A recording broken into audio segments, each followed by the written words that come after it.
جب یزید برسر اقتدار آیا تو اسے پتا تھا ان دونوں حضرات کا، تو اس وقت یہ مدینے میں تھے. مدینے کا گورنر تھا ولید بن عتبہ. اسے خط لکھا کہ ان دونوں حضرات کو بلائیں اور میرے نام کی بیعت لیں، اگر بیعت نہ کریں تو ان کے ساتھ سختی کا معاملہ کریں اور ان سے جبراً بیعت لی جائے، کیونکہ اگر ان سے بیعت لے لی گئی تو پھر کسی سے کوئی خطرہ نہیں. وہ بھی یہ بات جانتا تھا. ولید بن عتبہ نے بلایا حضرت عبداللہ بن زبیر کو. حضرت عبداللہ بن زبیر سمجھ گئے کہ کیوں بلایا جا رہا ہے. پیش ہوئے. اس نے کہا جی آپ بیعت کریں. فرمایا کہ مجھ جیسا آدمی یوں چھپ کر بیعت کرے مناسب نہیں رات کو. میں تو صبح علی الاعلان بیعت کروں گا. صبح کا مجمع ہوگا، لوگوں کا اجتماع ہوگا، اس میں علی الاعلان بیعت کروں گا. لہذا ابھی مجھے جانے دیا جائے، صبح بلایا جائے. حضرت عبداللہ بن زبیر کی بات مان لی، ان کو جانے دیا. حضرت عبداللہ بن زبیر راتوں رات مدینے سے مکہ کو روانہ ہو نکل پڑے. حضرت حسین رضی اللہ عنہ کو پتہ چل گیا کہ معاملہ تو میرے ساتھ بھی یہی ہے. لہذا اگلے دن حضرت حسین بھی نکل پڑے اور مدینہ سے مکہ پہنچے. مکہ کا گورنر نرم دل آدمی تھا، اور مکہ ویسے بھی حرم ہے، وہاں نہ پکڑا جا سکتا ہے، نہ قتل کیا جا سکتا ہے، نہ بدلہ لیا جا سکتا ہے، امن کی جگہ ہے. دونوں حضرات مکہ میں ہیں اور یہ رجب ہے، رجب 60 ہجری کا رجب. دونوں حضرات تشریف لے کے مکہ. اہل حجاز کا دل بھی ان دو حضرات کے ساتھ تھا. بنو امیہ کی حکومت کو پسند نہیں کر رہے تھے، لیکن مجبور تھے. دلی طور پر وہ حضرات ان کے ساتھ تھے. ان کا احترام، ان کی عزت، ان کا مقام ان کے دلوں میں تھا. حضرت عبداللہ بن زبیر تو وہیں رہے، لیکن اصلاح کیسے کریں، کہاں سے شروع کریں، سمجھ نہیں آ رہی.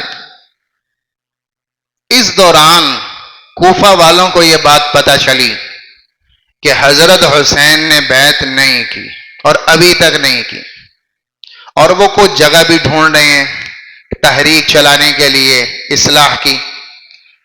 تو انہوں نے حضرت حسین کو خط لکھنا شروع کی. ان خط لکھنے والوں میں بہت سارے نام تو نیک لوگوں کے تھے جو مخلص تھے. خط لکھنے والوں میں بہت سارے مخلص تھے جو اخلاص سے بلا رہے تھے، اور انہوں نے کہا جی ہم نے بھی بیعت نہیں کی اور نہ کرنا چاہتے ہیں، اور ہم یزید کے عامل کو یہاں سے نکال دیں گے. آپ تشریف لائیں، ہم آپ پر جان نثار کرنے کو تیار ہیں، ہم آپ کے عاشق ہیں، ہم آپ سے محبت کرتے ہیں، آپ جو ہم سے بیعت لیں ہم تیار ہیں، آپ تشریف لائیں. یہاں سے شروع کرتے ہیں، کوفہ سے، اور کوفہ کو دارالخلافہ بنا کر آپ کی بیعت کریں گے اور کوفہ سے آپ کا ساتھ شروع کریں گے. اور کوفہ ہی وہ مرکز تھا جہاں حضرت علی بھی رہ چکے تھے، حضرت حسن بھی رہ چکے تھے.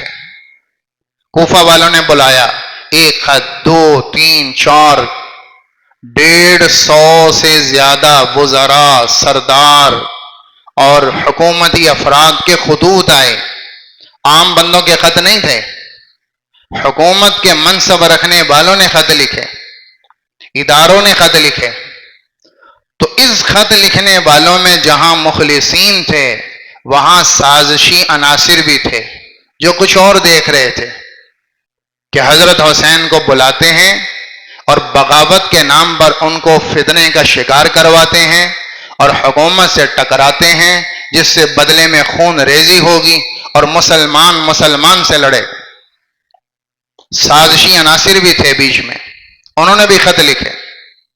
تو جب اتنے اصرار سے خطوط آئے، وفود آئے، تو حضرت حسین رضی اللہ عنہ کا دل بھی اس طرح مائل ہوا کہ اگر بنو امیہ کی میں بیعت نہیں کرتا، یزید کی، تو خون ریزی تو ہوگی، مجھے پکڑا جائے گا، لیکن مکے میں خون کے گرنے سے بہتر ہے کہ کسی اور جگہ گر جائے. مکہ مقدس جگہ ہے، مدینہ پاک جگہ ہے، یہ حرم ہے، لہذا یہاں خون ریزی نہیں ہونی چاہیے، تو اس سے بہتر ہے کہ کہیں اور ہو جائے۔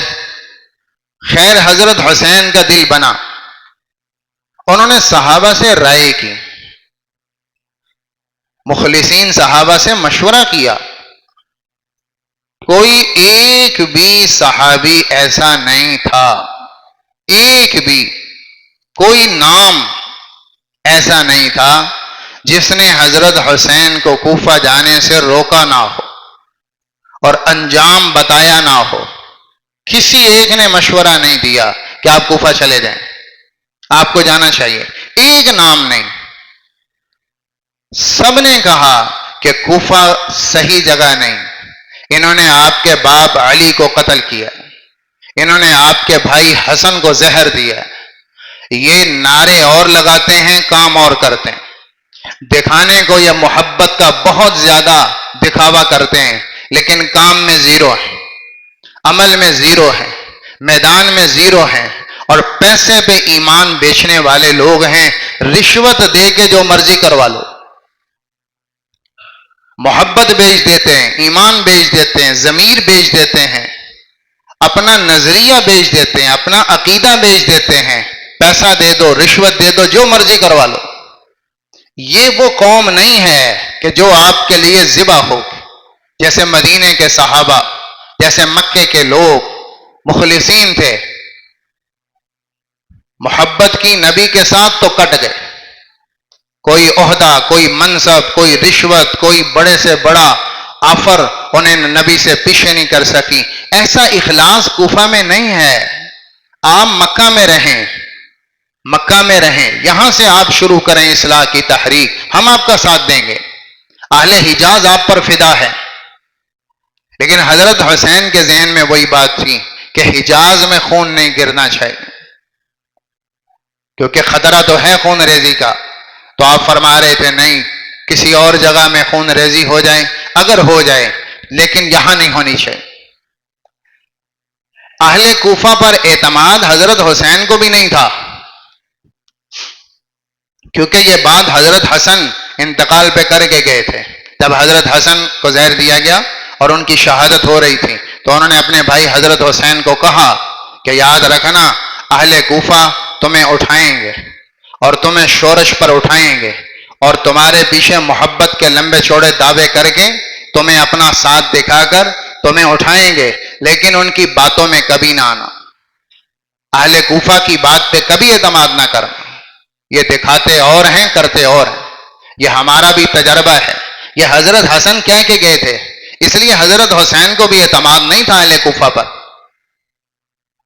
لیکن کوئی اور شکل تھی بھی نہیں، تو ان کے ذہن میں تھا، ٹکراؤ ذہن میں نہیں تھا کہ میں اہل کوفہ کو ساتھ لے کر بنو امیہ کی حکومت کے خلاف بغاوت کروں گا، یہ ذہن میں نہیں تھا، بلکہ ان کی ذہن میں اصلاحی تحریک تھی، اصلاحی تحریک، کہ میں لوگوں کو ساتھ ملا کر اس بات کے اوپر کھڑا کروں کہ اسلام اس چیز کی اجازت نہیں دیتا، اور حق سمجھیں باطل سمجھیں، اصلاحی تحریک چلانا چاہتے تھے، مسلح تحریک نہیں، بغاوت نہیں، اصلاحی تحریک۔ بہرحال خطوط آئے اور کثرت سے آئے، حضرت حسین کو چونکہ اعتماد نہیں تھا لیکن خط بھی بہت زیادہ آ رہے ہیں، تو حضرت حسین رضی اللہ عنہ نے تحقیق حال کے لیے، پتہ کرنے کے لیے اپنے چچا زاد مسلم بن عقیل رضی اللہ عنہ کو بھیجا تاکہ وہ پوری اصلاح سے خبر دیں، تحقیق کر کے پھر میں اعتماد کروں گا، خطوط پہ مجھے اعتماد نہیں ہے، مسلم جائیں، ان پہ مجھے اعتماد ہے، جو یہ خبر دیں گے وہ صحیح ہو۔ تو مسلم بن عقیل رضی اللہ عنہ کو بھیجا، حضرت مسلم بن عقیل چلے گئے کوفہ، کوفہ کا گورنر تھا نعمان بن بشیر رضی اللہ عنہ، صحابی تھے، بڑے نرم دل آدمی، بڑے اخلاق والے آدمی، اور بصرہ کا گورنر تھا عبید اللہ بن زیاد، انتہائی فاسق، انتہائی فاسق، اس کا باپ بھی انتہائی فاسق تھا زیاد، اور عبید اللہ بن زیاد بھی انتہائی فاسق، انتہائی سخت گیر حاکم، ڈکٹیٹرشپ جس میں تھی۔ بصرہ پہ وہ تھا، کوفہ میں نعمان بن بشیر رضی اللہ عنہ حاکم تھے، گورنر تھے۔ مسلم بن عقیل پہنچے اور ہانی بن عروہ ایک سردار تھا، اس کے گھر پہ رکے اور بیعت لینا شروع فرما دی حسین کے نام پر کہ اس تحریک کا کون کون حصہ بننا چاہتا۔ 12,000 آدمیوں نے پہلے دن بیعت کی، 12,000 کوفی حضرت حسین پہ جان دے دیں گے، مال لٹا دیں گے، محبت اہل بیت میں قربان ہو جائیں گے، اس کی بیعت کی 12,000۔ بیعت چلتی رہی چلتی رہی چلتی رہی، 18,000 کوفیوں نے بیعت کر لی۔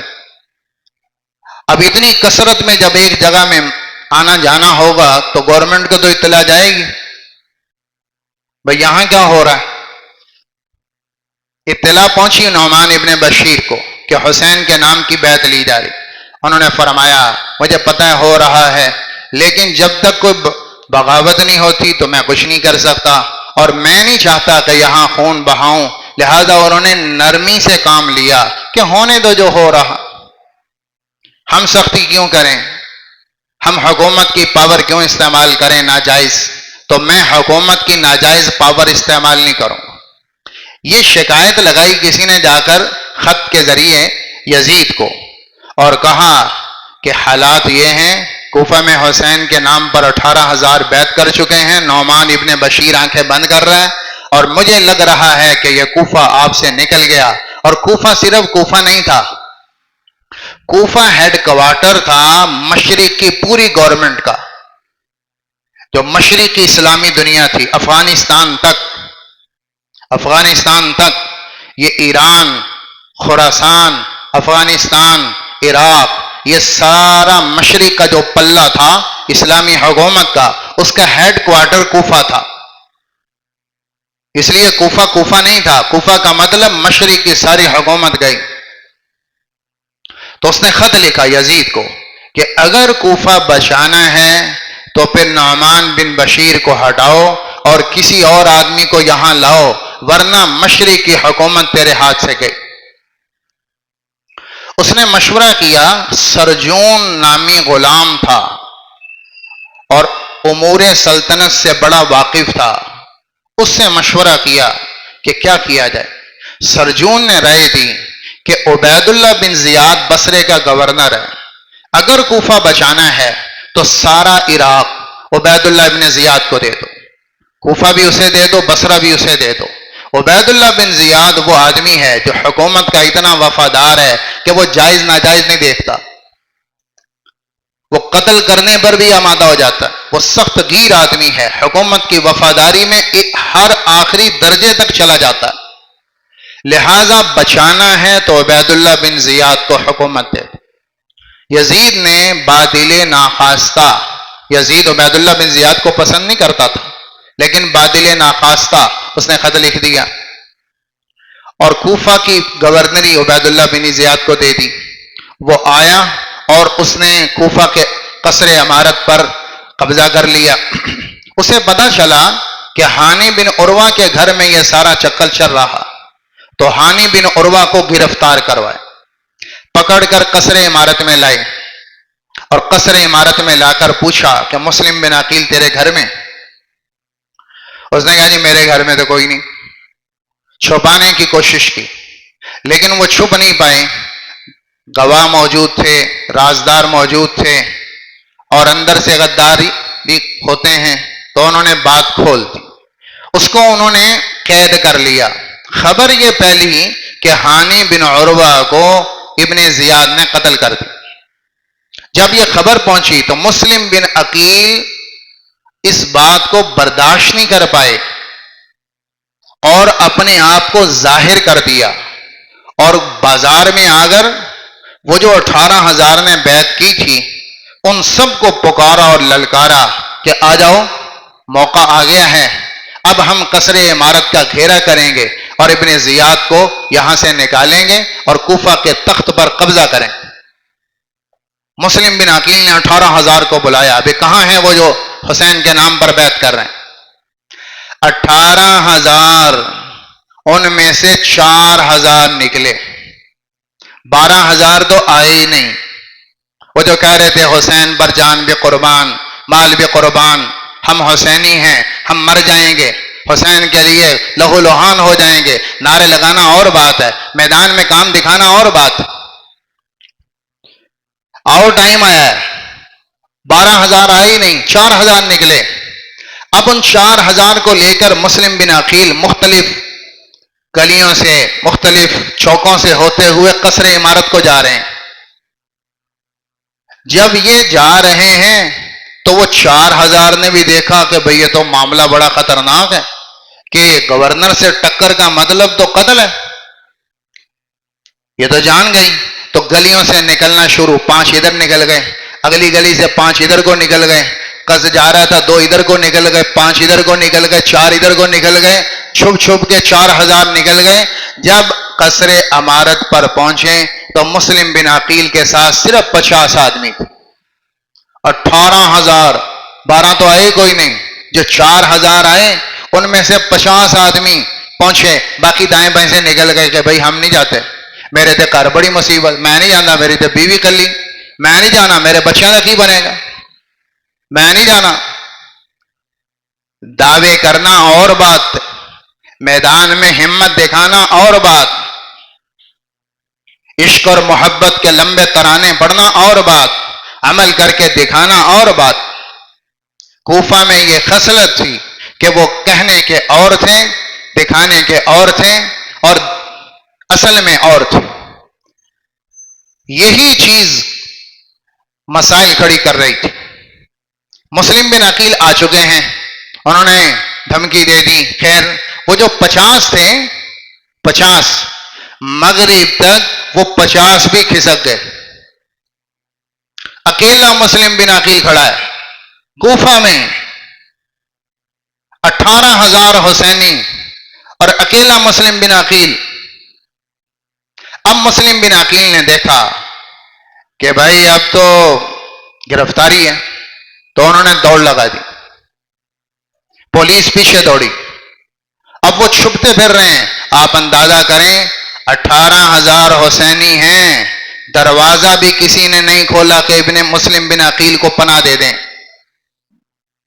مسلم بن عقیل گلیوں میں بھاگ رہے ہیں، کوئی چھپنے کی جگہ بھی نہیں دے رہا، کوئی اپنے گھر میں پناہ نہیں دے رہا. کیوں؟ حکومت کا ڈر ہے کہ میں دوں گا تو میں باغی بنوں گا اور میرے ابن زیاد قتل کرے گا، میں نہیں کرتا. عین موقع پر حسین تو بعد میں آئے گا، وہ میدان کربلا تو بعد میں سجے گا، وہ تو بات کی بات ہے. پہلا ہی نکھیڑا تو یہیں ہو گیا کوفہ کے اندر. ابھی کوئی یزید کا آرڈر نہیں آیا، ابھی کوئی لشکر نہیں آیا.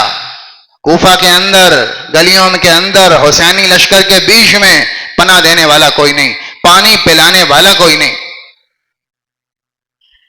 آخر ایک عورت دروازے پہ کھڑی تھی، مسلم بن عقیل زخمی ہے، اس عورت نے پناہ دی کہ میرے گھر میں آؤ. وہ جانتی نہیں کہ یہ کون ہے. پانی مانگا تو پانی پیش کر دیا. کہا مجھے سر چھپنے کو جگہ چاہیے، کہا اندر آ جاؤ. اس عورت نے جگہ دی. اس عورت کا بیٹا پولیس کا مخبر تھا، اس نے جا کر خبر کر دی پولیس کو کہ میرے گھر میں ہے مسلم. فوج پہنچ گئی، پولیس نے گرفتار کر لیا اور مسلم بن عقیل کو محل عمارت میں قصر عمارت میں لایا گیا اور چھت پر دیوار پر محل کی ان کو کھڑا کیا گیا. اور وہاں پر ابن زیاد نے کہا کہ تم حضرت علی پر، حضرت حسن پر، حضرت حسین پر ان سے اپنا بری الذمہ ظاہر کرو اور ان پہ لعنت کرو اور اپنی وفاداری کو ثابت کرو، اگر نہیں کرو گے تو پھر موت. انہوں نے کہا یہ نہیں ہو سکتا، میں کوفی تھوڑا ہوں کہ وفاداری بدل جاؤں. میں حجاز سے آیا ہوں، میں عقیل کا بیٹا ہوں، عقیل کا، اور عقیل بھائی ہے حضرت علی کا، میں علی کا بھتیجا ہوں، تو میں کوفہ کی پیداوار تھوڑا ہوں کہ موت سامنے دیکھ کر بدل جاؤں. مارنا ہے مار دو، وفاداری حسین سے ہے، رہے گی اور اسی پر مریں گے۔ علی کے وفادار ہیں، اسی پر مریں گے۔ حضرت علی اور حسین سے وفاداری کوفہ والوں نے نہیں دکھائی، مکہ والوں نے دکھائی، مدینہ والوں نے دکھائی، صحابہ نے دکھائی، جو کہہ رہے ہیں کہ نا کوفہ والوں پہ اعتماد نہ کرنا۔ اگر حسین کے مخالف ہوتے تو وہ تو جان چھڑاتے کہ ٹھیک ہے بھائی جاؤ، نظر آ رہا ہے آگے کیا ہوگا، ٹھیک ہے آپ جائیں، کوفہ جائیں۔ کسی ایک کا مشورہ نہ تھا کہ آپ کوفہ چلے جائیں۔ اس نے اوپر سے دھکا دے کر حضرت مسلم بن عقیل کو نیچے گرایا اور حضرت مسلم بن عقیل شہید ہو۔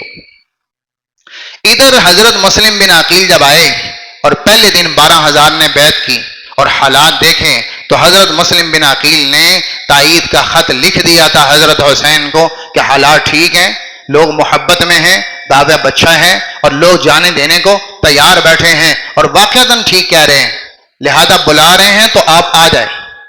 یہ آنے کا خط لکھ دیا تھا، حالات اس کے بعد بدلے، پیچھے حضرت حسین کو کوئی پتہ نہیں۔ وہ خط ملا اور وہ تیاری کر کے رخت سفر باندھ رہے ہیں، اور عجیب اتفاق زمانہ ہے کہ 8 ذی الحجہ ساری دنیا منا میں حج کرنے کو اکٹھا ہو رہی ہے۔ 8 ذی الحجہ، ادھر حضرت حسین 8 ذی الحجہ کو رخت سفر باندھ رہے ہیں مکہ سے نکلنے کا کوفہ کو، اور 8 ذی الحجہ ہی حضرت مسلم بن عقیل کو ادھر گرایا جا رہا ہے اور شہید کیا جا رہا ہے۔ جس دن مسلم بن عقیل شہید ہوئے اسی دن حضرت حسین مکہ سے نکلے کوفہ کی طرف، ایک ہی دن میں سفر شروع ہوا، لیکن انہیں نہیں پتا کہ آگے کیا ہونے والا، انہیں نہیں خبر کہ آگے کیا بننے والا۔ خیر حضرت پہنچے، سفر شروع کیا،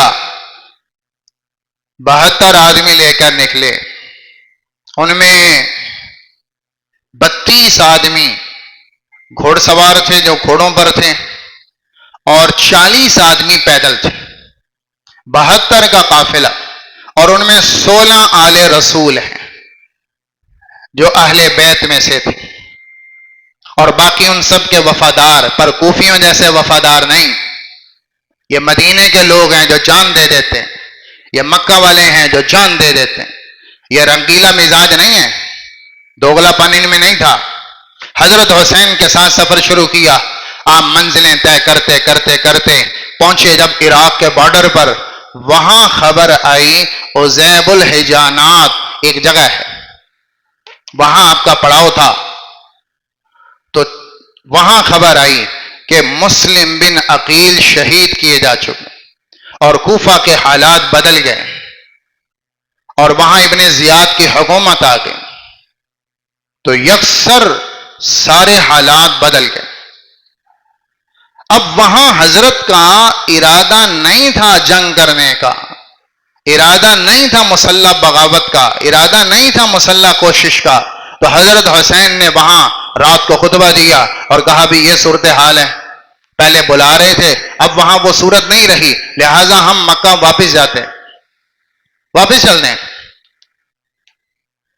اس پر حضرت مسلم بن عقیل کے بیٹے اور ان کے بھائی، 3 بھائی تھے اور ایک بیٹا تھا، وہ کھڑے ہو گئے، انہوں نے کہا اب تو جانا ہے اپنے باپ کا اور بھائی کا بدلہ لینے۔ یہ غیرت کے خلاف ہے کہ ہمارا مسلم بن عقیل بھائی باپ شہید ہوا اور ہم بدلہ نہ لیں، اب تو بدلہ لے کے جائیں گے، جس نے جانا چلے، جس نے نہیں جانا نہ جائے۔ اس پر حضرت حسین نے کہا بھتیجو تمہیں یوں چھوڑ کر حسین چلا جائے، یہ مروت کے خلاف، کہ میں اپنی جان بچاؤں تو یہ مروت کے خلاف، لہٰذا تم گئے تو میں بھی جاؤں گا۔ اب سفر اور نیت سے شروع ہوا ہے، اب یہاں سے حالات کی کایا پلٹی۔ آگے ایک منزل پر 4 آدمی کوفہ سے آ رہے ہیں،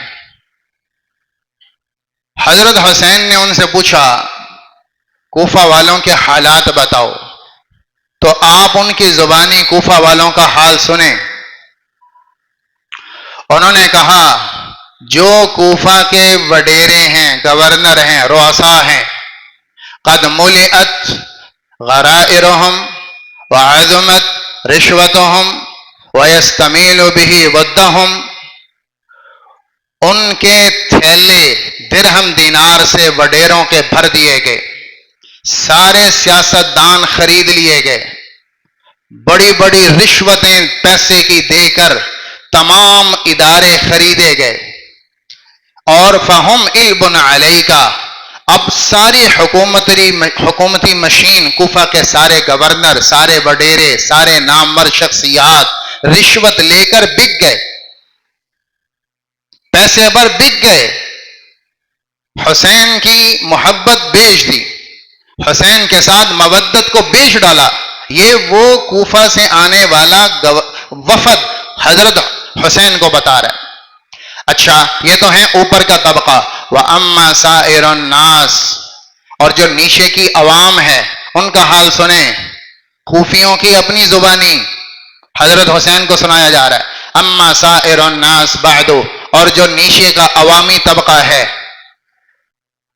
قلوبہم تہوی الیک وسیوفہم مشہورۃ علیک، ان کے دل آپ کے ساتھ ہیں، ان کے دل میں محبت آپ کی ہے، لیکن وہ حکومت کے خلاف کارروائی کریں اس کی جرت ان میں نہیں ہے، لہذا دل میں محبت آپ کی ہے لیکن تلواریں ان کی آپ کے خلاف ہوں گی، کھڑے وہ آپ کے مخالف صف میں ہوں گے، دل کی محبت اپنی جگہ لیکن ان میں ہمت نہیں، ان میں طاقت کوئی نہیں، تو عوام دل سے آپ کے ساتھ ہے لیکن ویسے حکومت کے ساتھ، تلواریں حکومت کے ساتھ، کھڑے ہوں گے حکومت کی صف میں۔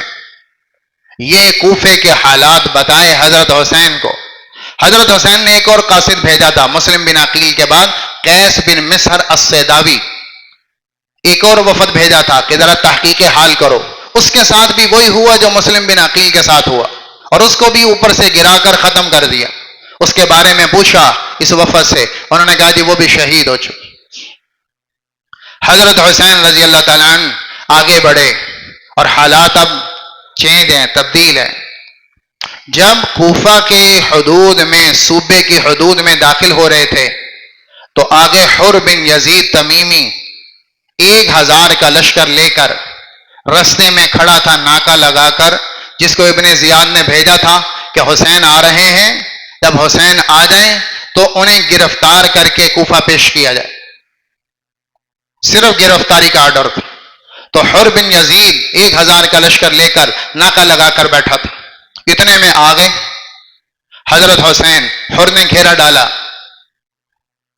اب حضرت حسین نے دیکھا، فرمایا دیکھو تم نے مجھے بلایا، میں آیا، اب اگر تم نہیں چاہتے تو میں واپس چلا جاتا ہوں، میں تو تمہاری طلب پر آیا کہ کہیں امت یہ نہ کہے کہ نبی کا گھر اصلاح کے لیے آیا نہ تھا، ہم نے تبلیغ کے لیے بلایا وہ آئے نہ تھے، کہیں کوئی عذر رہ نہ جائے، تم نے بلایا ہم آ گئے، اب تم نہیں چاہتے ہمیں تو ہم واپس چلے جاتے ہیں۔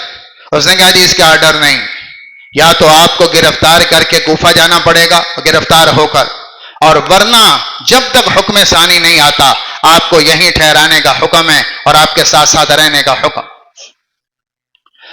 تو یہاں حضرت حسین نے دیکھا کہ کوفہ جانے کا رستہ نہیں ہے،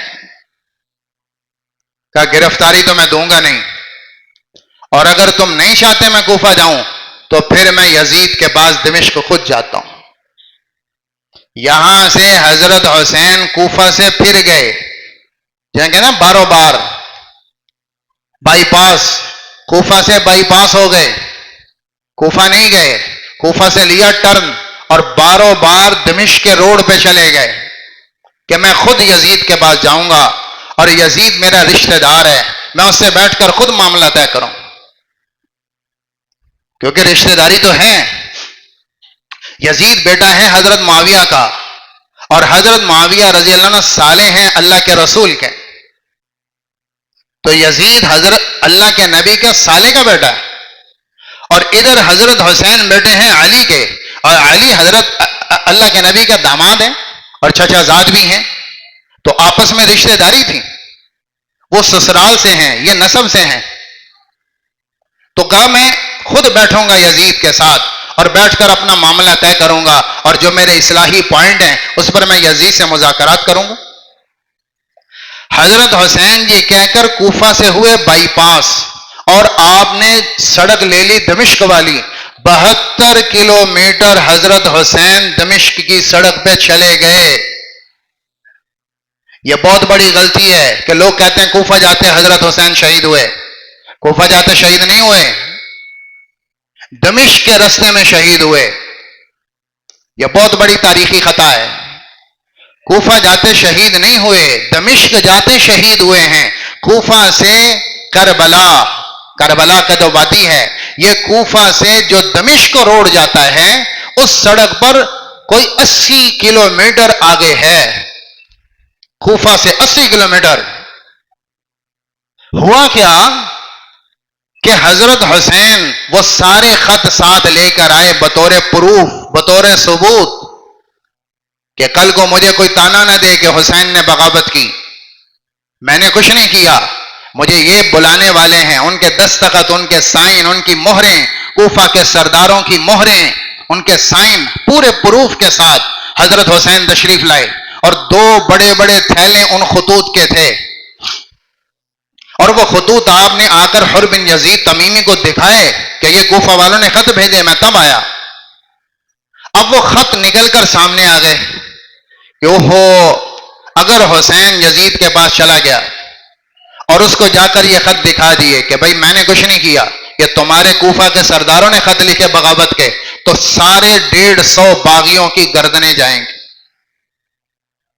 اس میں فوج بھی ہے، اس میں سپہ سالار بھی ہیں، اس میں بڑے وڈیرے بھی ہیں، کوفہ کے سرداروں کے نام ہیں جنہوں نے خط لکھا، اور وہ خط حضرت حسین کے پاس ہیں، اور یہ بغاوت کا پروف ہے کہ یہ سازش کر رہے تھے اندر اندر میں. تو یہ کوفی سرداروں کے سب قتل کے آرڈر آئیں گے. یہاں کوفے والوں کو خطرہ پڑا کہ اگر حسین چلا گیا دمشق تو ہماری گردنیں گئیں. پروف ساتھ ہیں، کیا کریں؟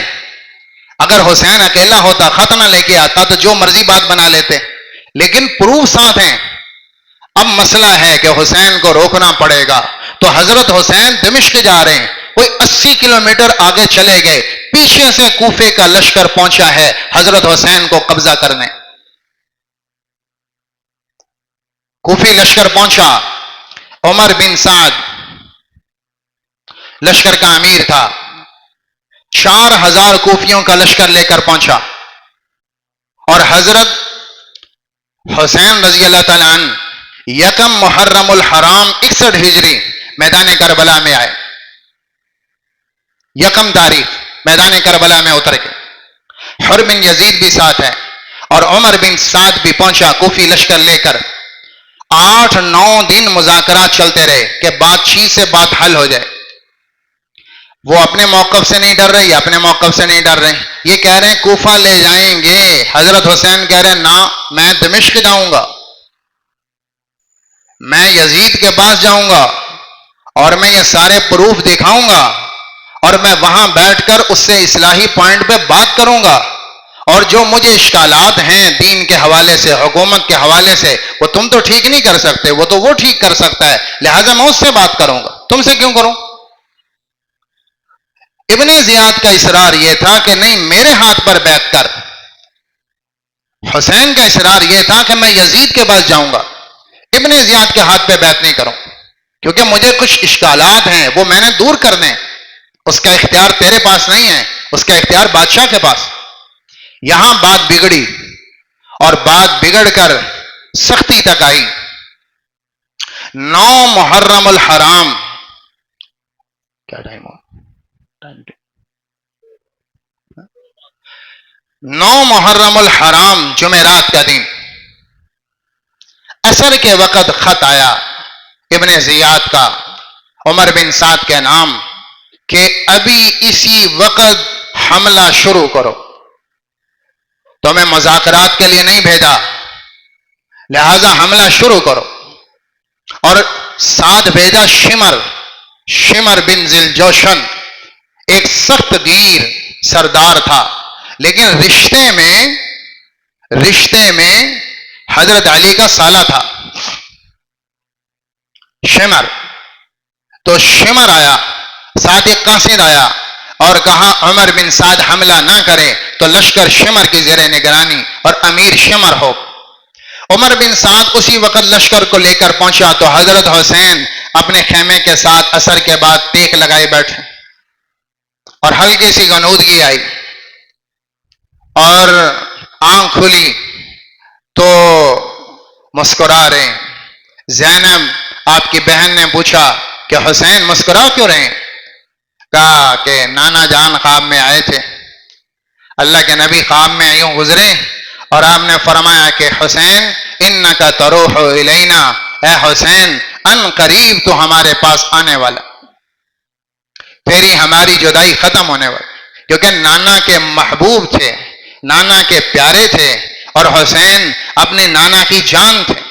اللہ کے نبی حضرت حسین کو فرماتے تھے ہما ریحان عطایا فی الدنیا، یہ دنیا میں میرے پھول ہیں، حسن حسین میرے پھول ہیں۔ تو اللہ کے نبی کو پیار اتنا تھا کہ آج جدائی ختم ہونے والی، حسین تو ہمارے پاس آنے والا۔ اتنے میں حضرت عباس آئے، انہوں نے کہا جی کوفی لشکر آیا ہے حملہ کرنے اور ابھی حملہ کرنا چاہتے ہیں۔ تو آپ نے سورج کو دیکھا کہ غروب ہونے والا ہے، تو آپ نے کہا جب کہ سورج ڈوب رہا ہے اس وقت جنگ، رات کو تو جنگ نہیں ہوتی، جنگ تو ہوتی مغرب سے پہلے پہلے، تو اس وقت لڑائی کریں گے؟ پھر آپ نے کہا عباس جاؤ ان سے کہہ دو بے شک جو تم کرنا چاہتے ہو کرو، لیکن ایک رات ہمیں دے دو، ایک رات آج کی، کہ یہ جو آج کی رات ہے ہمیں پتہ ہے کہ صبح ہم نے شہید ہو جانا ہے، تو آج کی رات ہم اپنے رب کو منا لیں، ایک رات دے دو جو اللہ پہ لگا لیں، آخری رات جو اللہ کو راضی کر لیں۔ انہوں نے کہا چلو ٹھیک ہے ایک رات کی بات ہے، لشکر واپس چلا گیا۔ حضرت حسین ساری رات تیاری بھی فرما رہے ہیں اور اس کے ساتھ ساتھ ہدایات بھی دے رہے ہیں، ساتھ وصیت بھی فرما رہے ہیں، اور ساتھ ساتھ ساری رات مصلی پر اللہ کے ساتھ۔ وہ کیا سجدے ہوں گے جو حسین نے کیے ہوں، وہ کیا کربلا میں حضرت حسین اور 72 کے سجدے ہوں گے جبکہ صبح موت ہے، کیا تڑپے ہوں گے، کیا اللہ کو منایا ہو، پتہ ہے کہ صبح موت ہے۔ حضرت حسین ساتھ خیمہ لگا، اس میں بی بی زینب اور زین العابدین علی اصغر وہ بیمار تھے، وہ لیٹے ہوئے تھے اور ان کی تیمارداری کر رہی بہن، اور حضرت حسن تیر سیدھے کر رہے ہیں، نیزے سیدھے کر رہے ہیں، اور ساتھ میں اپنی وفات کے شعر پڑھ رہے ہیں، یا دہر اف لک من خلیلی کم لک بالاشراق والاصیل من صاحب او طالب قتیل والدہر لا یقنع بالبدیل انما الامر الى الجلیل وکل حی سالک السبیل۔ اے زمانہ، کیا زمانہ صبح کیا شام، کسی کو زندہ نہ چھوڑا نہ چھوڑے گا، اور ہم بھی یوں ہی زمانے میں پس جائیں گے۔ کامیاب وہ ہے کہ جس کا راہ اللہ تک جائے، کامیاب وہ ہے جو مر کے اللہ تک پہنچ۔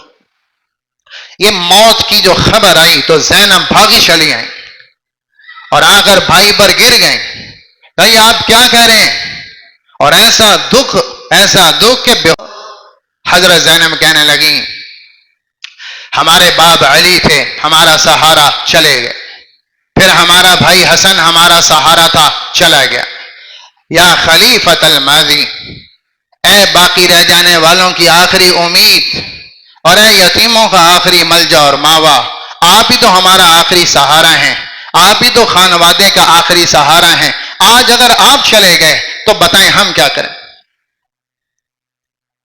زینب رو رہی اور انتہائی سخت گریہ کاری، اس پر آپ نے حضرت زینب کو فرمایا یا اختی لا یذہبن حلمک الشیطان، بہن صبر کر، شیطان تجھے بے صبرا نہ کر دے، شیطان تجھے بے صبرا نہ کر دے، کل کو میری موت کی خبر آئے گی، وہ کرنا جو نبی کے گھر کی شان ہے، وہ نہ کرنا جو عوام دیکھیں اور نبی کی بے شان ہو، ایسا نہ کرنا جو نبی کے گھر کے لائق ہے، وہ کرنا، اتقی واصبری، صبر کرنا، برداشت کرنا، اپنا غم آنکھوں سے بہانا پر نوحہ نہ کرنا، ماتم نہ کرنا، سینہ نہ پیٹنا، اپنے آپ کو ضرب و کوب نہ کرنا، گالیاں نہ دینا، بلکہ اپنے رب کو سنانا۔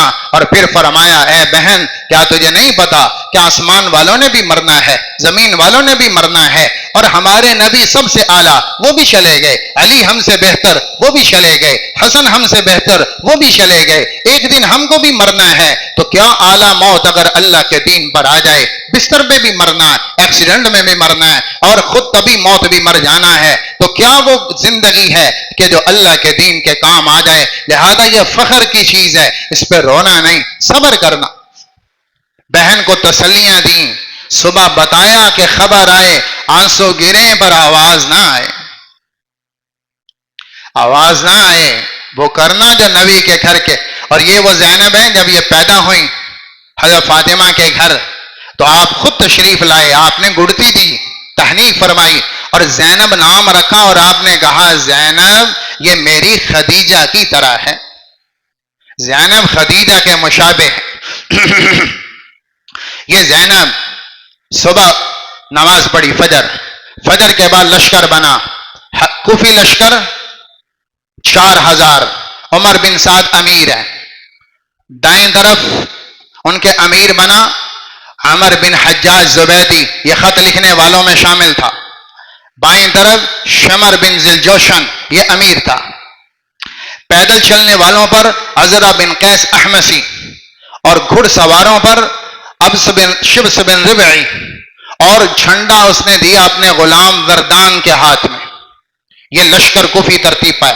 ادھر حضرت حسین نے ایک صف بنائی، ایک صف، اس میں 40 پیادہ ہیں، 32 سوار ہیں، ایک صف بنی۔ تو دائیں طرف امیر بنایا انہوں نے زہیر ابن قین کو، اور بائیں طرف امیر بنایا حبیب ابن مظاہر کو، اور جھنڈا دیا اپنے بھائی حضرت عباس کے ہاتھ میں، اس لیے حضرت عباس کو علمدار کہتے ہیں، جھنڈا تھا حضرت عباس کے ہاتھ میں۔ ایک صف بنی، لشکر شروع، اور حضرت حسین گئے، غسل کیا، خوشبو لگائی، نیا جوڑا زیب تن فرمایا، اور قرآن لے کر تشریف لائے گھوڑے پر، اور گھوڑے کو ایڑ ماری، اور کوفی لشکر کے سامنے اکیلے پہنچے، اور وہاں ایک تقریر فرمائی جو آخری خطبہ تھا۔ کہا اے کوفہ والو، میں تمہیں آخری دفعہ سمجھانا چاہتا ہوں، مجھے پتا ہے اب کا سمجھانا کام نہ آئے گا، جو تم نیتیں لے کر آئے ہو کر کے جاؤ، لیکن میں تمہیں اللہ کی عدالت میں خاموش کرنا چاہتا ہوں، لہذا آخری خطبہ دے کے جاؤں گا۔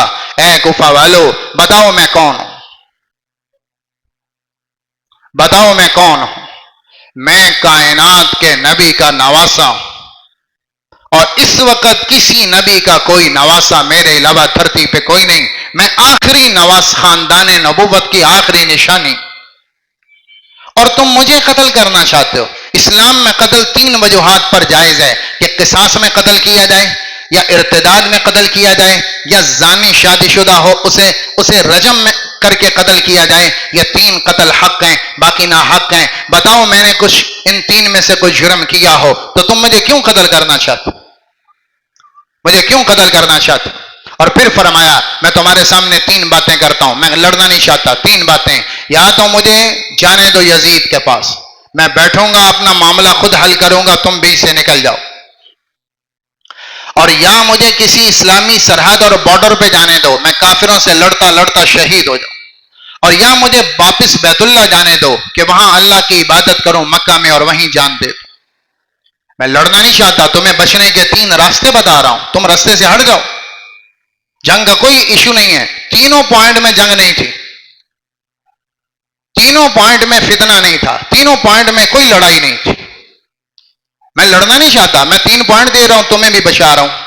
بتاؤ، سورے مجمع پر خاموشی چھائی تو عمر بن سعد نے، حضرت حسین نے فرمایا کہ اللہ کا شکر ہے میں نے تمہیں آج دنیا میں خاموش کر دیا، دلیل سے تم قیامت کے دن بھی میرے سامنے بول نہ پاؤ، کو قتل کی وجہ نہیں بتا پاؤ گے کہ ہم نے کیوں شہید کیا، لیکن ایک آخری بات سن لو کہ تم بے حجت ہو گئے، لیکن جب یہ عدالت قیامت کے دن لگے گی تو تمہارا وکیل صفائی بن کر آئے گا ابن زیاد، اور میرے پیچھے آئے گا محمد مصطفیٰ، میرا نانا آئے گا عدالت میں کیس لڑنے، میرا نانا پیچھے آئے گا، تو تو میرے پیچھے آئے گا محمد مصطفیٰ اور تمہارے پیچھے کھڑا ہوگا ابن زیاد۔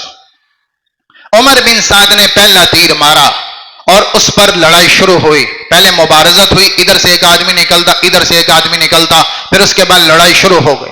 ان 72 میں 16 آل رسول تھے، انہوں نے کہا آپ پیچھے ہٹ دیں، پہلے ہماری جان جائے گی بعد میں آپ کی جائے گی۔ وہ باقی آگے آئے، آل رسول کو پیچھے کیا اور وہ شہید ہونا شروع ہو گئے۔ ایک ہی تو صف تھی، 88 آدمی کوفہ والوں کے مرے اور یہاں تو بچا ہی کوئی نہیں۔ لڑائی چلتے، جمعے کا دن روزہ رکھا ہوا اور چلتے چلتے چلتے ظہر کا ٹائم، یہ وقت آیا جمعے کا، تو حضرت حسین نے حبیب بن مظاہر کو کہا کہ ان سے کہو جنگ روک دیں، ہمیں نماز پڑھنی ہے، مسافر ہیں، جمعہ تو نہیں پر ظہر تو پڑھنی ہے۔ تو ان سے جا کر کہا تو اس نے کہا جاؤ جاؤ حسین سے کہو تمہاری نماز قبول ہی نہیں، تمہاری نماز قبول نہیں۔ تو انہوں نے کہا بدبخت آدمی، جس گھر سے نماز چلی اور جن کے گھر سے نماز کا تحفہ ملا، اگر ان کی قبول نہیں تو تیری قبول ہے۔ اگر حضرت حسین کو بتایا کہ نماز کا وقفہ کوئی نہیں، تو حضرت حسین نے فرمایا جنگ چلتی رہے پر ہم نماز نہیں چھوڑیں۔ وہ جو تھوڑے سے آدمی رہ گئے، ان میں 20-25 آدمی لے کر حضرت حسین جنگ کے آگے ان کو کھڑا کر دیا 4000 کے آگے، اور 20-25 آدمی جو باقی رہ گئے ان کو لے کر حضرت حسین ظہر کے مصلے پر آ گئے۔ تپتی دھوپ ہے کربلا میں، نیچے صحرا ہے، مصلے بھی کوئی نہیں، مٹی ہے، ریت، اور وہ بھی تپتی دوپہر کی دھوپ میں گرم، 3 دن سے پانی بند ہے، پینے کو کوئی نہیں، کہاں سے وضو کیا، کوئی مصلی نہیں، کوئی چٹائی نہیں، اور سر پھٹا ہوا، کہیں نیزہ گھسا ہوا، کہیں نشتر لگا ہوا، کہیں تھکے ہارے وجود، پھٹے کپڑے اور زخم، وہ زخم تپتی ریت پر۔ لیکن حسین نے دکھایا کہ کربلا میں بھی نماز پڑھی، کربلا میں بھی نماز نہ چھوڑی، زور کی، اور وہاں پڑھ کے دکھائی۔ نماز کے بعد پھر لڑائی چلی چلی چلی اور عصر تک کوئی نہ بچا، آل رسول بھی 16 ذبح ہو گئے۔ چھوٹا معصوم عبداللہ چند مہینے کا بچہ دودھ پیتا، وہ حضرت حسین آخری الوداعی گود میں لے کر اسے چوم رہے ہیں، پیار کر رہے ہیں، الوداع کر رہے ہیں۔ ابن موقد النار نے تیر مارا اور اس معصوم کا حلق بھی کٹ گیا۔ آل رسول کا چھوٹا سا پھول وہ بھی ذبح ہو گیا کہ حکومت کی ایک ہوس اتنی بری چیز ہے کہ آدمی کو پاگل کر دیتی۔ میرے نبی نے کہا حکومت کی ہوس آدمی کو بھیڑیا بنا دیتی، میرے نبی نے کہا آدمی کو بھیڑیا بنا دے، اقتدار کی ہوس بھیڑیا بنا دیتی، واہ کی ہوس بھیڑیا بنا دیتی، سیاست کی دوڑ بھیڑیا بنا دیتی، منصب کی طلب آدمی کو جانور بنا دیتی، انسانیت سے گر جاتا آدمی۔ معصوم بچے کا قتل، اس کا کیا جرم تھا؟ حضرت حسین نے خون بھرا اور اپنے اللہ کو پیش کر دیا، لبوں میں خون تھا اور اللہ کو اچھالا اوپر کو 2 لبوں میں اور کہا اے میرے مولا، کوئی وحی نہ، کوئی آسمان سے مدد نہ اتری، کوئی فرشتہ نہ آیا، کوئی فرشتہ نہ آیا، مجھے پتہ ہے لیکن مجھے شکوہ کوئی نہیں، میں راضی، مجھے گلہ کوئی نہیں، میں راضی۔ آپ ہماری قربانی دیکھنا چاہتے ہیں اسماعیل کی طرح کہ نبی کا گھر ذبح ہوگا، نبی کی اولاد ذبح ہوگی، تو یہ اسماعیل نے 1 پیش کیا، ہم 72 پیش کرتے۔ ابراہیم کا تو 1 بیٹا تھا، یہاں 16 بیٹے جا رہے ہیں۔ تو آل رسول کے آپ بیٹے چاہتے ہیں تو حاضر ہیں، ذبح ہو گئے۔ اے اللہ، حسین اپنا بدلہ تجھ پہ چھوڑتا، تو بدلہ لینا، ایک کو نہ چھوڑنا، ایک کو نہ چھوڑنا۔ اور یہیں آپ کو بتاؤں، یہ جتنے حضرت حسین کے اس شہادت میں شریک تھے، ان کا انجام آپ بعد میں پڑھیں، سارے پاگل ہو گئے، بعد میں سارے مجنون ہو گئے اور سارے پاگل ہو کر مرے، اور سب بڑی بڑی بیماریوں میں مبتلا ہو کر مرے، کوئی ایک نہ بچا۔ جتنے حسین کے قتل میں شہید، سب کے انجام بڑے عبرتناک۔ آخری نمبر آیا، ایک ہی بچ گیا، حضرت حسین، اور مغرب سے کچھ پہلے کا ٹائم ہے، اور وہ علی کا بیٹا ہے، علی کا، حیدر کا بیٹا ہے، شجاعت کا پہاڑ ہے۔ 200 آدمی سامنے آتا اور اکیلا حسین بھگا دیتا، 200 آدمی کا مقابلہ حضرت حسین اکیلے فرماتے جو زخموں سے چور ہے، جو صبح سے لڑ رہا ہے، اور صرف بدن پہ زخم نہیں روح پہ زخم ہے، کہ 72 جنازے اٹھائیں، روح بھی زخمی ہے، دل بھی ٹوٹا ہوا ہے، اور جس میں اپنے خاندان کے 16 جنازے، اپنے بھتیجے، اپنے بیٹے 2، حسن کے 3 بیٹے، اپنے 2 بیٹے، اپنے 5 بھائی ہیں جن کے لاشیں اٹھائے ہیں، اور کٹے ہوئے سر دیکھیں اور پھٹا ہوا جسم دیکھا ہے، اندر بھی زخمی جسم ہے، جسم بھی زخمی ہے، پر اتنی شجاعت ہے کہ جب وہ نکلتا ہے شیر کی طرح تو 200 آدمی آگے بھاگتا ہے۔ شمر نے کہا یوں قابو نہیں آئے گا، سارے چاروں طرف سے اکٹھا حملہ کرو، یہ تب پکڑا جائے گا، اکیلا آدمی نہیں پکڑا جا رہا، چاروں طرف سے گھیرا ڈالو۔ تو چاروں طرف سے گھیرا ڈالا، پر ہمت کون کرے آگے آنے کی؟ کوئی ہمت نہیں کر پا رہا۔ تو اس حملے کے بیچ میں پہلا وار حضرت حسین پر کیا، زرع بن شریک تمیمی نے تلوار کا وار کیا آپ کے الٹے کندھے پر، اور آپ کا الٹا کندھا چیرا، اور آپ اس زخم سے زمین پر گرے۔ اب آپ اٹھنا چاہ رہے ہیں اور اٹھ رہے تھے کہ سنان بن انس نخعی نے آپ کو پیچھے سے نیزہ مارا، اور وہ نیزہ ایسا گھسا کہ پیچھے سے لگا اور آگے سے نکل گیا، آر پار ہوا سنان، اور آپ کو خون کی الٹی آئی، آپ اٹھنا چاہ رہے ہیں پر اٹھ نہیں پا رہے، آپ نیچے گرے۔ جب آپ نیچے گرے تو شمر نے کہا ان کا سر کاٹو، ان کا سر کاٹو۔ تو خولے بن یزید نے سر کاٹا، حضرت حسین رضی اللہ عنہ کو ذبح کر دی، اور پھر ان کا سر نیزے پر چڑھا، 72 کے سر نیزے پر چڑھائے، اور پھر حضرت حسین کی لاش، آپ کا جسم، اس کو رکھا، اور 10 گھوڑ سوار انہوں نے حضرت حسین کے جسم کو سموں کے ساتھ روندا، گھوڑے کے سموں کے ساتھ روندا، اور لاش پھٹ گئی، جسم پھٹ گیا، اور ایسے گھوڑوں کے اندر روندا کہ پرزا پرزا ہو کر کربلا میں بکھرے، اور سر چڑھا ہوا دین پر قربان ہو گئے، آل رسول ذبح ہو گئے۔ ہائے، کوئی دفن کفن کا نظم نہیں، یہ 72 پڑے ہیں۔ اور جو میں بات آپ کو بتا رہا تھا کہ 150 خط غداری کا پورا پروف تھا حضرت حسین کے پاس، جس کی وجہ سے یہ سارا معاملہ کیا گیا، اس کی وجہ سے خیموں کو آگ لگائی گئی، وہ پروف ختم کرنے کے لیے، اور کوئی مسئلہ نہیں تھا۔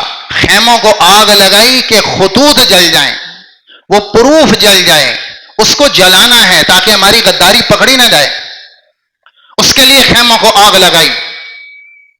اور یہ سارا ظلم و ستم کربلا نے دیکھا، آل رسول ذبح ہو۔ جب قافلہ اٹھا حضرت زینب کا تو زینب سے کہا تھا کہ صبر کا دامن تھامنا۔ جب عورتوں کا قافلہ وہاں سے گزرا جہاں یہ ساری لاشیں پڑی اور میدان کے اندر آیا تو حضرت زینب یہاں بے ساختہ ہو، دل ہی تو ہے نا سنگ و خشت، درد سے بھرنا آئے گا کیوں، بے ساختہ ہو گئیں، اور بے ساختہ پکار نکلی، یا محمدہ یا محمدہ صلی علیک الالہ وملک السماء هذا حسین بالعراء مزمل بالدماء مقطع الاعداء یا محمد بناتک سبایا وذریتک مقتلہ تصفی علیہ الصبا۔ اے میرے نانا محمد، اے میرے نانا محمد، اور کسے بلائیں تجھے نہ بلائیں، آپ آئیں تو صحیح، مدینے سے آئیں کربلا میں، اور دیکھیں آپ کا حسین آپ کے لیے کیا کرے گا، آپ کا حسین آپ کے لیے کیا کرے گا۔ پھٹا ہوا جسم ہے، خون سے آلود جوڑا ہے، اور آپ کے لیے ذبح ہو گیا۔ اے میرے نانا آج دیکھو تو صحیح، آپ کی بیٹیاں ہتھکڑی پہن کر قیدی ہیں، اے میرے نانا آپ دیکھیں تو صحیح، آپ کے بچے ذبح ہوئے پڑے، کوئی کفن دینے والا نہیں، کوئی انہیں ڈھانکنے والا نہیں، کوئی جنازہ پڑھنے والا نہیں، کوئی انہیں ریت میں ڈھانپنے والا نہیں۔ تو ریت کو غیرت آئی، ہوا کو غیرت آئی، اور اس نے ریت کو اٹھایا اور ان کے اوپر ڈال کر ان کے وجود کو چھپایا، کوئی کپڑا ڈالنے والا نہیں پھٹی لاشوں پر۔ اے میرے نانا آج آئیں بے قصوں کا آپ ہی تو آسرا ہیں، بے سہاروں کا آپ ہی تو آسرا ہیں، یتیموں کا ملجا آپ ہی تو ہیں، آگے دیکھیں آپ کا خاندان کہاں عراق میں ذبح ہوا پڑا۔ یہ زینب اور زینب کی پکار کام کر گئی۔ عبداللہ بن عباس کی روایت ہے، ام سلمہ رضی اللہ عنہ، دو شخصیات مدینے میں آرام فرما رہی، ظہر کے وقت اللہ کے نبی خواب میں آئے، آپ پراگندہ بال، سارا جسم مٹی سے وجود سے اٹا ہوا، اور آپ کے ہاتھ میں شیشی ہے جس میں خون ہے۔ حضرت عبداللہ بن عباس نے پوچھا ما هذه القارورہ، اے اللہ کے نبی یہ شیشی کیا ہے، آپ کا حال کیا ہے؟ آپ نے کہا ام سلمہ، اور دوسرے میں عبداللہ بن عباس، میں حسین کے مقتل سے آ رہا ہوں، میں گیا تھا جہاں حسین پڑا، میں گیا تھا اور وہاں سے یہ خون میں نے مٹی سے اکٹھا کیا ہے، قیامت کے دن اپنے رب کو یہ خون پیش کروں۔ یہ نبی کے گھر کا خون ہے، میں وہاں سے ہو کے آیا، زینب پکارے نانا نہ آئے، یہ کیسے ہو سکتا تھا؟ زینب نے پکارا، نانا پہنچا، کہا میں گیا تھا، میں وہاں سے مٹی سے خون اکٹھا کر کے لایا۔ ہائے میرے محترم بھائیو، جب یہ تخت پر پہنچا، ابن زیاد کے ہاتھ میں چھڑی تھی، تو وہ سر کے اوپر کبھی آنکھوں پہ مارتا، کبھی وجود پہ مارتا، کہتا اللہ کی قسم میں نے ایسا حسن نہیں دیکھا، دھرتی پہ ایسا حسین چہرہ میں نے نہیں دیکھا۔ تو اس کے ہاتھ میں چھڑی تھی تو آپ کے ہونٹوں پہ مار رہا تھا، آپ کے ہونٹوں پر۔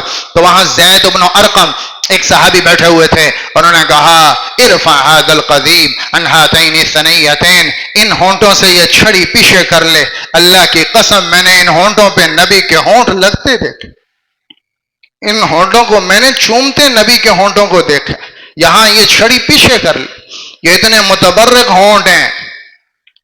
یہ سارا ظلم و ستم ہوا ہے ایک مقصد کی خاطر، میرے بھائیوں، ایک مقصد کی خاطر۔ حسین پیغام دے گئے کہ نماز نہ چھوڑنا، حسین پیغام دے گئے کہ حکمران اگر حکومتیں دین سے ہٹ جائیں اور کوئی ایسا کام کر جائیں تو ہم حکومت کا ساتھ نہ دیں گے، چاہے وہ کوئی ہو، ہمارا رشتہ دار کیوں نہ ہو، ہم پارٹی کا ساتھ نہ دیں گے، ہم تنظیم کا ساتھ نہ دیں گے، ہم برادری کا ساتھ نہ دیں گے، ہم حق کا ساتھ دیں گے، حق پر قربان ہو گئے۔ یہ پیغام تھا 10 محرم کا، یہ پیغام ہے آل بیت کا۔ آل بیت کو یہ کہنا کہ حکومت کی خاطر قربان ہوئے، یہ شان کے خلاف۔ حسین کوفہ کی عمارت کے لیے قربان ہو گئے، یہ شان کے خلاف ہے۔ نبی کا گھر منصب کی محبت سے پاک، حکومت کی محبت سے پاک، آل جاہ کی محبت سے پاک، دنیا کے لالچ سے نبی کا گھر پاک۔ سرداری تو ان کے خمیر میں ہے، کون نکال سکتا ہے؟ جسے اللہ کا نبی کہا گیا کہ حسن اور حسین جنت کے جوانوں کے سردار ہیں، تو ان کے سرداری کون چھین سکتا ہے؟ وہ کوفہ کی سرداری لیں گے جنہیں جنت کی سرداری مل گئی، جن کی والدہ جنت کی عورتوں کی سردار، جن کے باپ علی، اللہ کے نبی نے کہا میرے گھر کے سامنے علی کا گھر جنت میں ہوگا، جو جنت کے سردار جنہیں اتنی بڑی سرداری ملی، وہ کوفہ کی سرداری پہ مریں گے؟ کوفہ کی سرداری نہیں چاہیے تھی، پیچھے حق کا مسئلہ تھا، پیچھے دین کی استقامت کا مسئلہ تھا، امت کو قیامت تک سمجھانا تھا، پیغام دینا تھا۔ اپنے خون سے تاریخ لکھ کے کربلا کی ریت پر اور بتا گئے کہ امت کیا کرے حق کے لیے۔ میرے محترم بھائیوں، اس کو داستان نہیں، ایک واقعہ نہیں، ایک حقیقت ہے، ایک افسانہ نہیں، ایک پیغام ہے۔ اس کو پیغام سمجھ کر، حقیقت سمجھ کر اپنے لیے اس سے سبق حاصل کریں، اور اللہ تعالی ہمیں وہ کرنے کی توفیق عطا فرمائیں جو آل رسول کر گئے۔